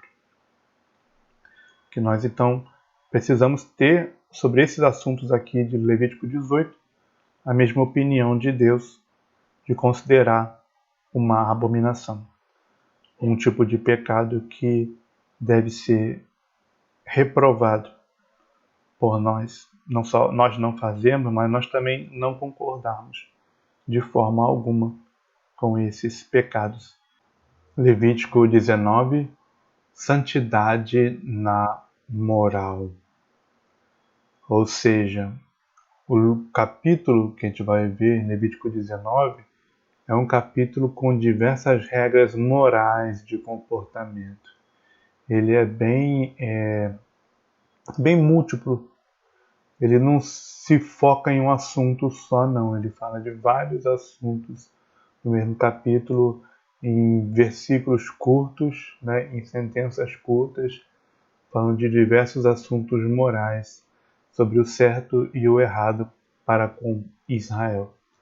Conforme nós estamos encaminhando essa questão da lei do Antigo Testamento, nós precisamos conferir no Novo Testamento cada uma dessas leis. Então, sendo um capítulo com muitos assuntos, para eu aplicar a vida cristã hoje, eu tenho que olhar um por um, tenho que ver se no Novo Testamento repete ou não o assunto. Na verdade, uma lei do Antigo Testamento, ela tem três maneiras dela ser tratada pelo Novo Testamento. Ou ela é confirmada, o Novo Testamento a repete, explícita ou implicitamente, ou ela é revogada, o Novo Testamento a substitui com outro tipo de instrução naquela área, e aí então ela não deve ser cumprida mais, ou ela é omissa. O que é omissa? É um assunto que fala aqui na lei do Antigo Testamento, mas não fala em nenhum lugar das instruções do Novo Testamento.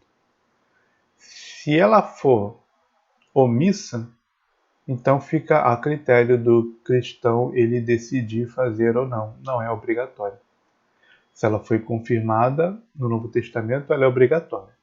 Se ela foi revogada, ela não é para ser cumprida no Novo Testamento.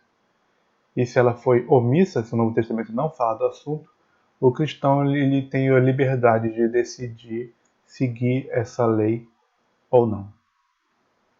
A gente, como são muitos assuntos aqui em Levítico 19, por questão de tempo, eu vou tirar somente 3 para exemplificar justamente essas 3 maneiras do Novo Testamento tratar o assunto da lei. Um mandamento aqui de Levítico 19 que o Novo Testamento confirma, um que o Novo Testamento revoga e um terceiro que o Novo Testamento se omite, sobre o qual o Novo Testamento não fala. Então, para exemplificar, aqui em Levítico 19, o versículo 4, não vos virareis para os ídolos, nem vos fareis deuses de fundição. Eu sou o Senhor vosso Deus. Esse mandamento de não se voltar para os ídolos e não fazer deuses de fundição, ou seja, de metal, de bronze, de prata, de ouro, estátuas para adoração representando deuses, esse mandamento é confirmado no Novo Testamento. Textos que falam sobre isso, por exemplo, 1 João 5,21. 1 João 5,21 fala: filhinhos, guardai-vos dos ídolos. Confirma então o Levítico 19,4 de não nos voltarmos para os ídolos. 1 Coríntios 10, de 19 a 21, fala: o ídolo é alguma coisa, o sacrificado ao ídolo é alguma coisa, mas as coisas que os gentios sacrificam aos demônios e não a Deus, e não quero que sejais participantes com os demônios. Não podeis beber o cálice do Senhor e o cálice dos demônios, não podeis ser participantes da mesa do Senhor e da mesa dos demônios. Então ele diz que toda a idolatria, toda a adoração de estátuas, de deuses, das falsas religiões, é na verdade uma adoração a demônios, né? Porque os demônios é que promovem as falsas religiões. E aqui então 1 Coríntios 10, do 19 a 21, confirma no Novo Testamento a proibição de adoração a ídolos. Lá em Apocalipse 9 também fala sobre esse assunto. Apocalipse 9, 20.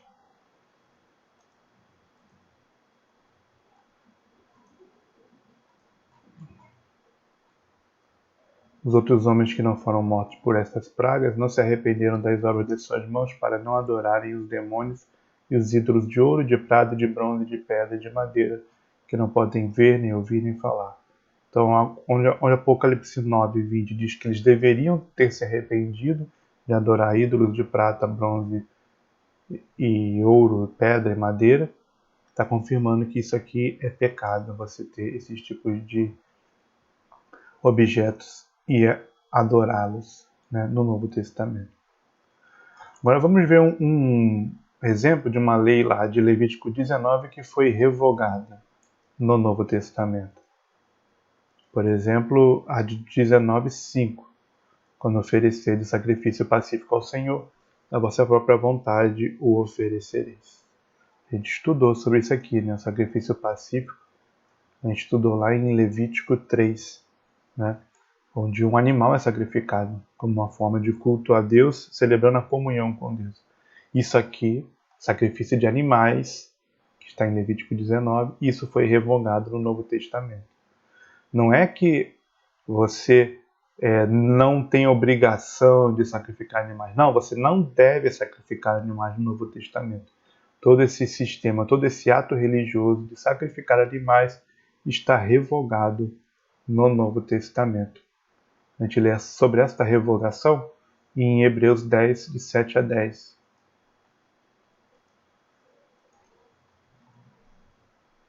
Então disse: Eis aqui venho, no princípio do livro está escrito de mim. Não pode ter começado 5. Por isso, entrando no mundo, diz: Sacrifício e oferta não quiseste, mas corpo me preparaste. Holocaustos e oblações pelo pecado não te agradaram. Então disse: Eis aqui venho, no princípio do livro está escrito de mim, para fazer a Deus a tua vontade. Como acima diz: Sacrifício e oferta, holocaustos e oblações pelo pecado não quiseste, nem te agradaram, os quais se oferecem segundo a lei. Então disse: Eis aqui venho para fazer a Deus a tua vontade. Tira o primeiro para estabelecer o segundo, na qual vontade temos sido santificados pela oblação do corpo de Jesus Cristo feita uma vez. Então aqui em Hebreus 10, do 5 ao 10, confirma, o fim deste sistema. Quando Cristo vem, quando uma citação aqui do Salmo 40 está se referindo à encarnação de Cristo, para ele próprio ser o sacrifício, ele faz o sacrifício dele uma vez, um sacrifício que vale por todos. A oblação, ou seja, a oferta, o oferecimento do corpo de Jesus Cristo foi feita uma só vez. Nessa vontade de Deus, revelada no Novo Testamento, nós já fomos santificados pela oferta de Cristo. É ela que nos torna agradáveis a Deus. E assim ele diz, no versículo 9, Hebreus 10, 9, tira o primeiro para estabelecer o segundo. Então, ele tira todo esse sistema aqui do Primeiro Testamento, que ele chama de Velho Testamento, Antigo Testamento. Ele tirou, acabou. Não foi uma coisa suficiente, era somente um símbolo. Sacrifícios de animais, eles eram símbolos do verdadeiro sacrifício que viria uma vez por Jesus Cristo.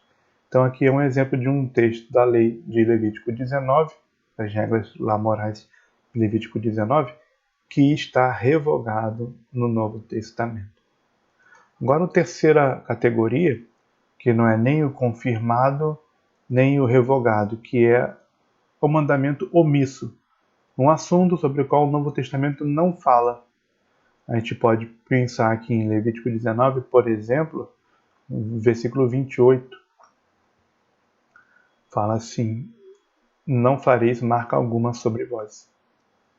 Esse versículo de Levítico 19, 28, ele é citado nas argumentações, nas discussões éticas entre os cristãos, discussões morais, se o cristão poderia ou não poderia fazer tatuagens.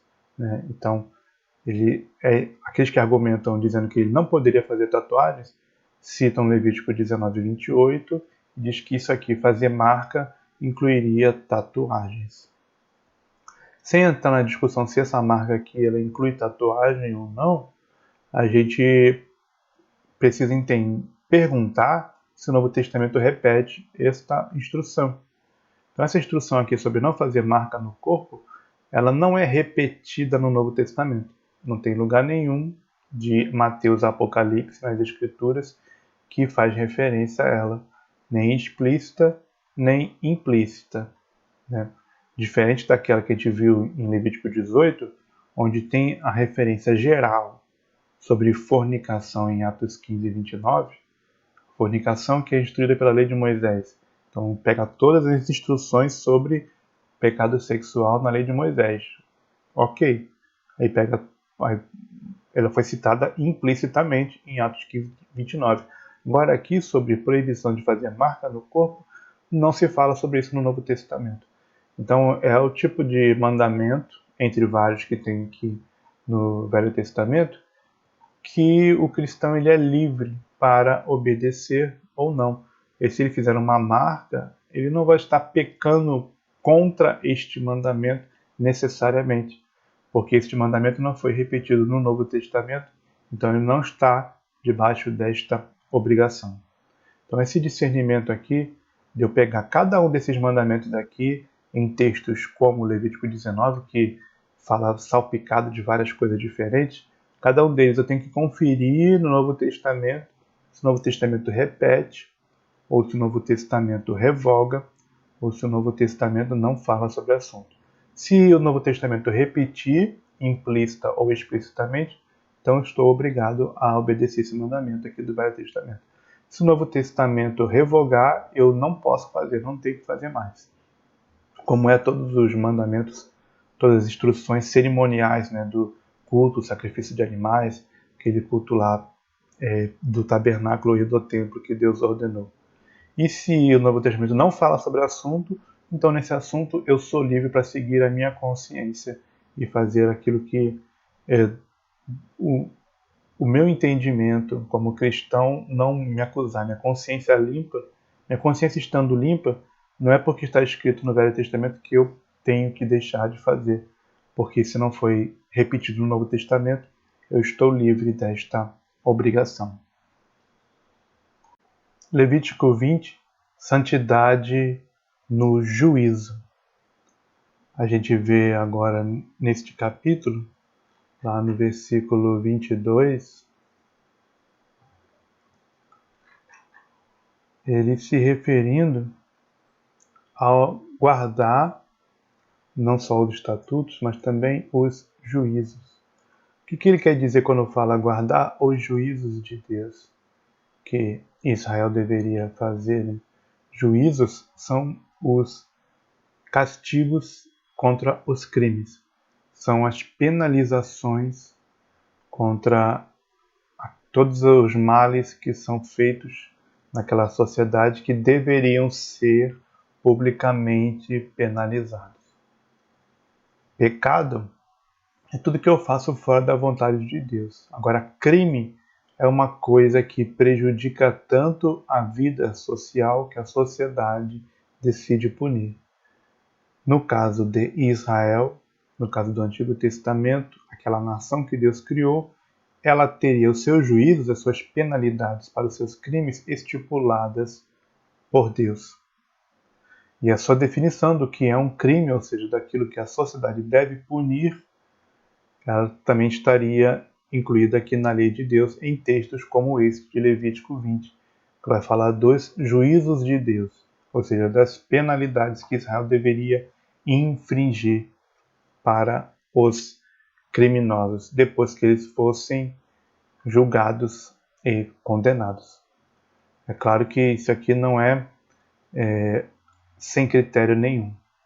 Conforme a gente lê lá em Deuteronômio 19:15, esses crimes precisam ter testemunhas. Deuteronômio 19:15, uma só testemunha contra alguém não se levantará por qualquer iniquidade ou por qualquer pecado, seja qual for o pecado que cometeu. Pela boca de 2 testemunhas ou pela boca de 3 testemunhas se estabelecerá o fato.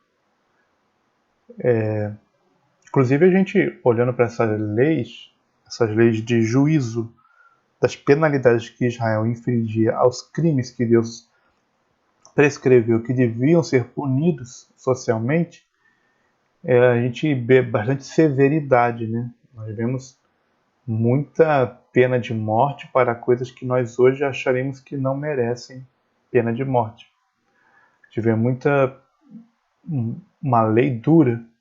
Porém aqui em Deuteronômio 19:15, a gente vê o que a gente chama hoje de garantismo, de garantir ou de procurar garantir, né, ao máximo dentro da limitação do que um ser humano é capaz de fazer, de promover a justiça nessa questão da punição dos criminosos, porque não poderia ser punido nenhum crime que não tivesse no mínimo 2 testemunhas oculares.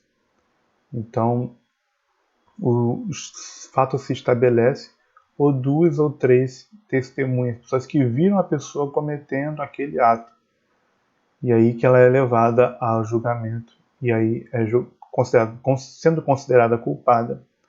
seria executada a sua pena. A gente, em Levítico 20, a gente aprende, então, quais são os crimes que Deus queria que Israel punisse dessa forma mais enfática, né? De uma forma mais de não deixar passar em branco, de não deixar sem uma punição social.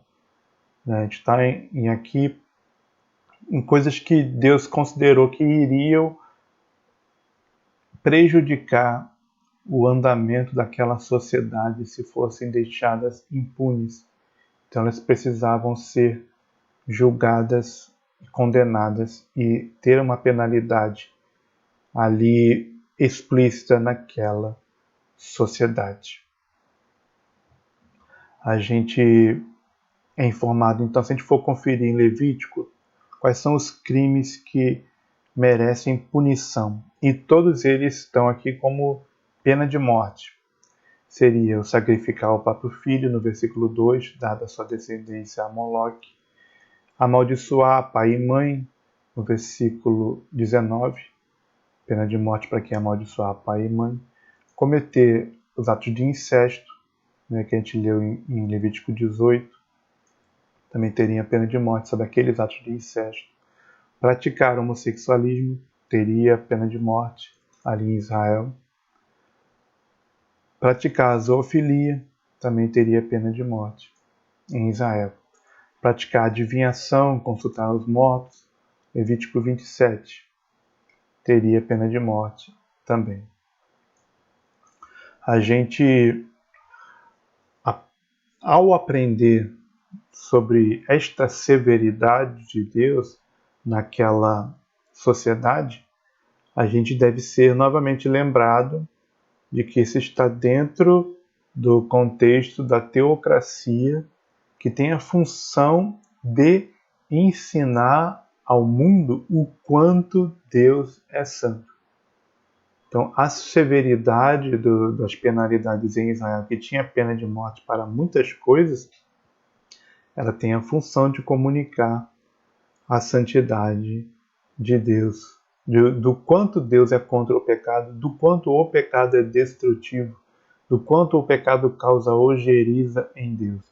Então, para esse tipo de pecados alistados aqui em Levítico 20, a sociedade de Israel, depois do devido processo da pessoa ser pega em flagrante por 2 ou 3 testemunhas, se essas testemunhas testemunharem, for estabelecido o fato que ele cometeu o crime, então ele ser punido desta forma.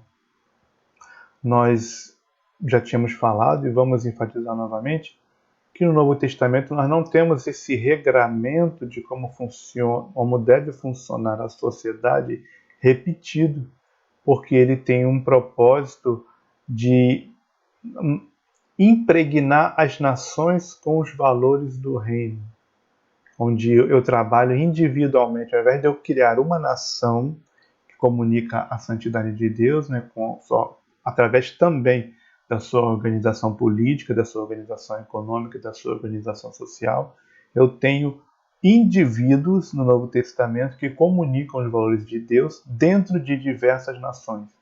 Somos enviados a fazer discípulos dentro das nações.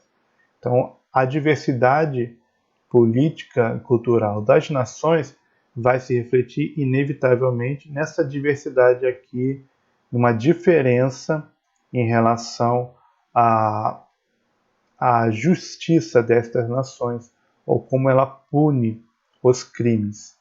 Não necessariamente o cristão vai pegar Levítico 20, vai levantar dentro do seu povo, seja qual povo ele estiver, e dizer que o certo é punir com pena de morte cada uma das coisas que estão aqui em Levítico 20 ou em qualquer outro trecho da lei de Moisés. Não necessariamente. Mas, sobre essa questão de que deve haver juízo, que a gente leu aqui, Levítico 22, deve haver juízo sobre os criminosos, essa questão ela é mantida, em termos gerais. A aplicação detalhada dela, sobre o que é crime e como ele deve ser punido, não necessariamente, mas o deve haver juízo sobre os crimes, sim.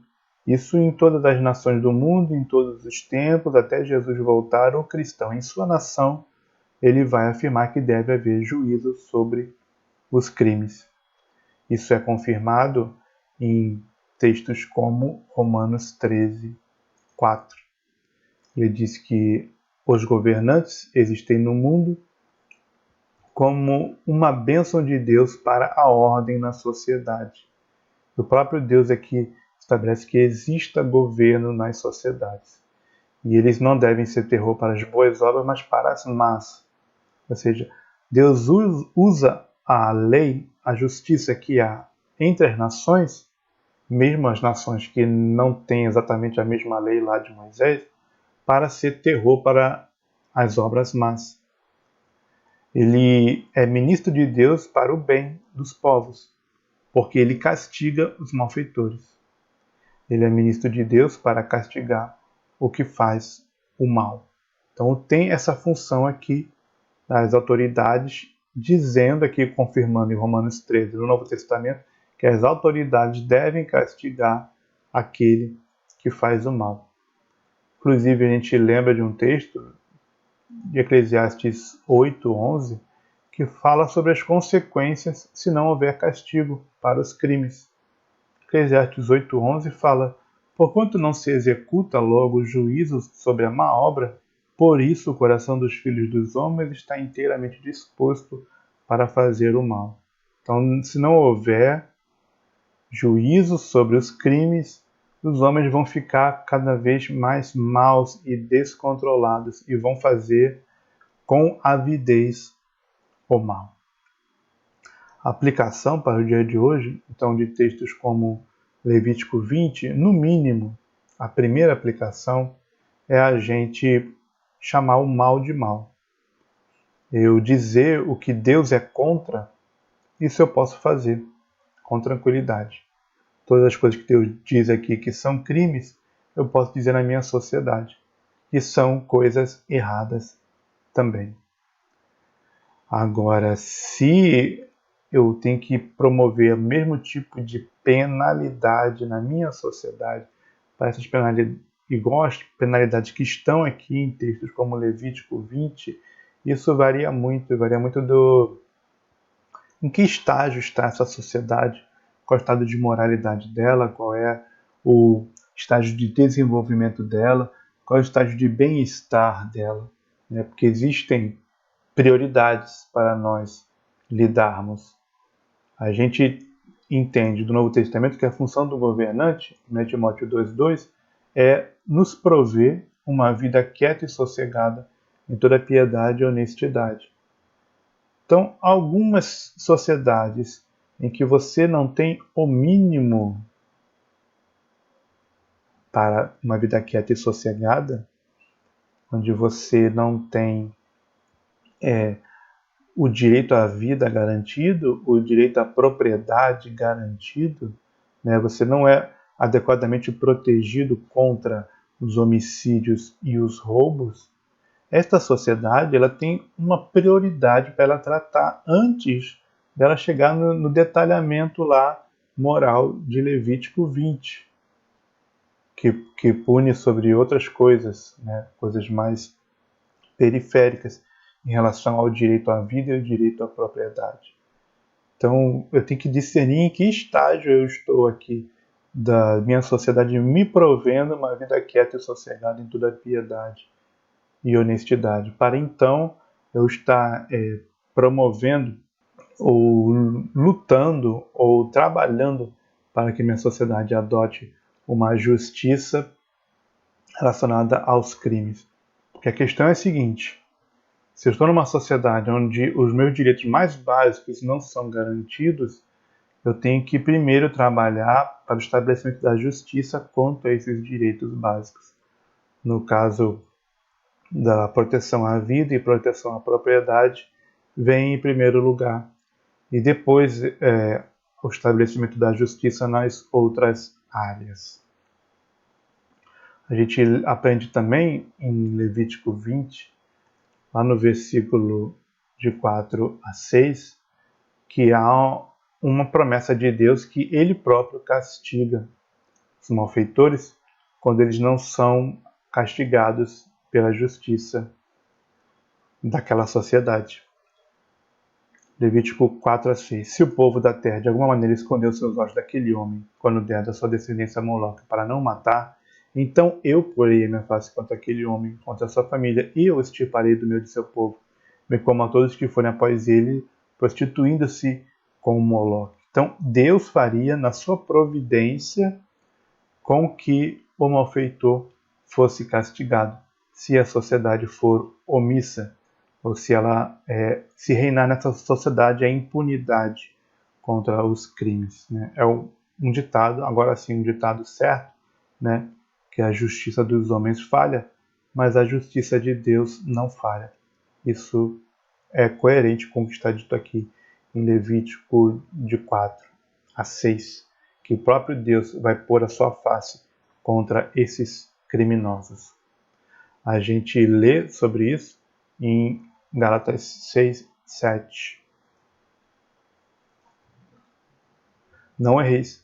Deus não se deixa escarnecer, porque tudo que o homem semear, isso também se fará. Deus fará em vida os homens colherem aquilo que eles plantaram, mesmo se falhar a justiça da sociedade em dar um castigo adequado. E a gente lê também em Romanos 1, 27 e 28, esse mesmo princípio do castigo providencial de Deus.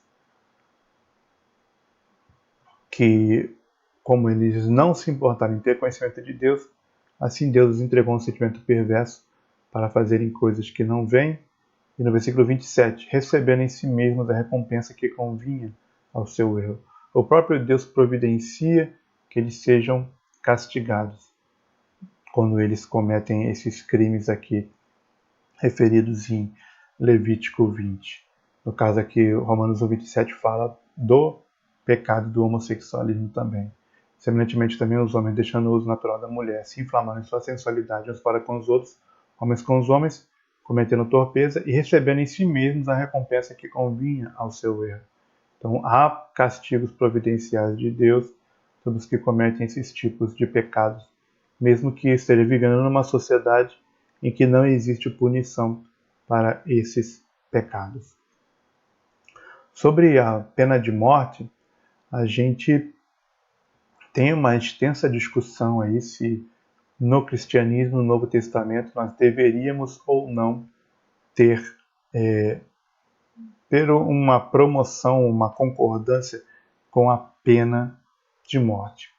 O detalhe é o seguinte, um detalhe que torna a discussão um pouco mais difícil, é que não é somente na lei de Moisés que a pena de morte aparece. Ela aparece lá em Gênesis 9, onde Deus está falando com toda a humanidade.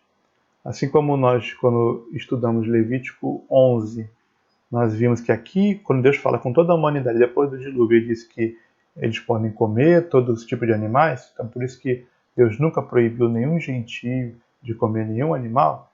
Aqui também, em Gênesis 9, ao final do dilúvio, Deus se dirige a toda a humanidade e diz e fala sobre pena de morte, pelo menos para o crime de homicídio.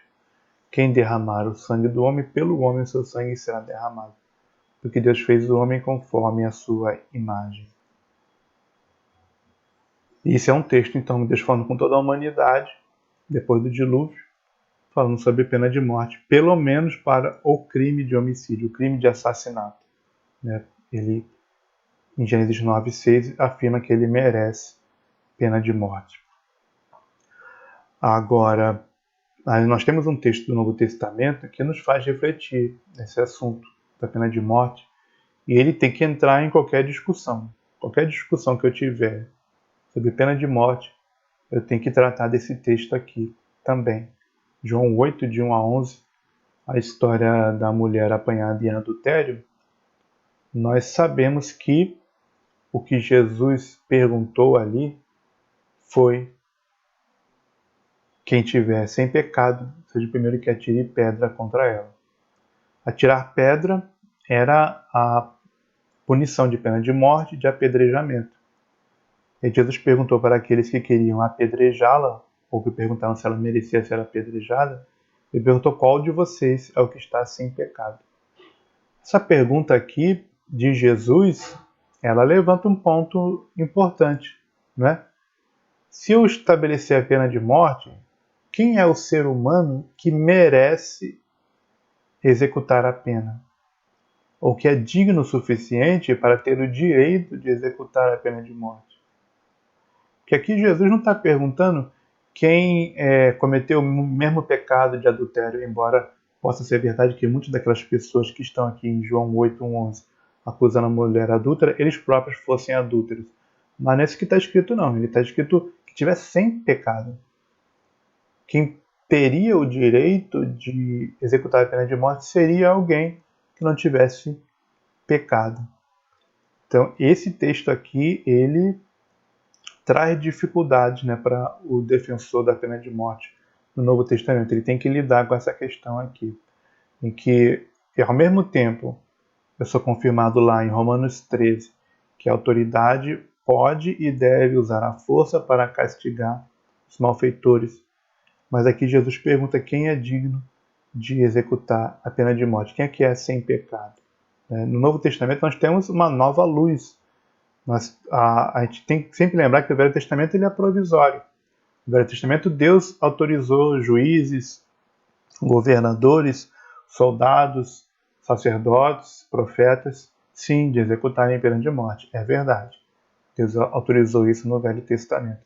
Mas aqui no Novo Testamento nós temos a nova luz de Cristo perguntando quem é digno de executar a pena de morte.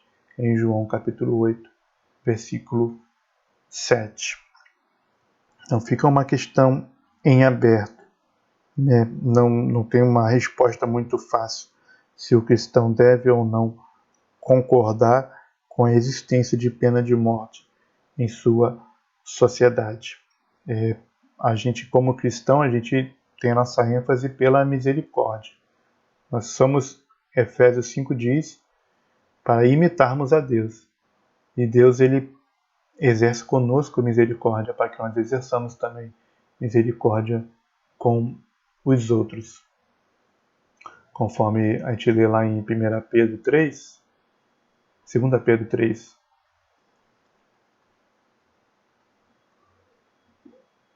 Deus é longânimo para conosco, não querendo que alguns se percam, senão que todos venham a arrepender-se.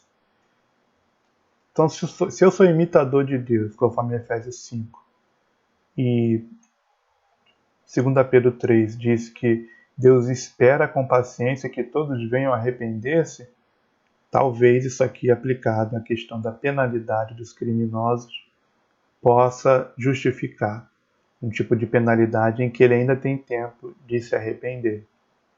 Tá? Mas é uma discussão bem complexa que não nesta lição de hoje nós não poderemos fechar o assunto. Mas a gente tem aí esses argumentos aí contra a pena de morte.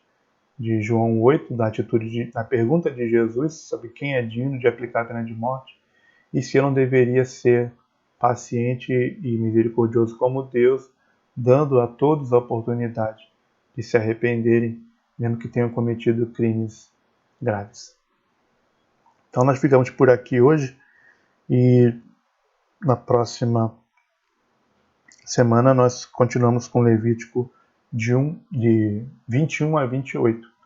E havendo comentários aqui no vídeo do YouTube, a tempo, nós os incluiremos e comentaremos sobre eles também. Um abraço a todos, Deus abençoe todos os que têm ouvido esses estudos.